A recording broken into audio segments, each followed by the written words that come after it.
canvas as I have my announcement. No, I'm Mr. J.R.F. Pernato. I am 22 years old and I am currently residing sa Dalandanan, Valenzuela City. Huwag kayong mahihiya na tumawa kapag ako ay nag-joke, nagbigay ng joke, no? Kaya magkalala, Gen Z pa rin naman tayo. Okay? Magkakahalos kaedaran lang naman siguro tayo dito, no? I am 22 years old. This is my third year of teaching in senior high school and also in college. Okay? So, my following interest or hobbies lang para makilala nyo ako is related sa arts. I do love watching, writing, academics man yan, or fictions, listening to music, and nature trip. Okay? Ay, ano pa yung other information para mas makilala nyo ako?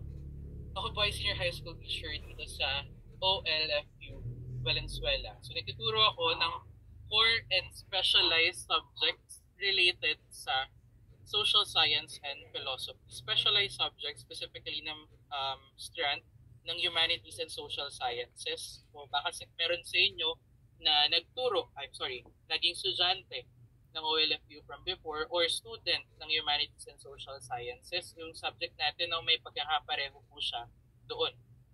I am also a college instructor, still social science subjects, gaya nga ng binanggit ko sa inyo kanina. I am also the current advisor of the OLFU Soksay org for our senior high school strand sa youths, no? And also the primary moderator ng Soksay org and also a licensed professional teacher. Ano pa? I am also a member po ng PAFTE, Philippine Association for Teachers and Students. Graduate po ako as having a degree of Bachelor of Secondary Education. Eduk student po ako, nag-take po ako ng majorship ng Social Studies. Okay, so I am a graduate from Pamantasan ng Lungsod ng Valenzuela.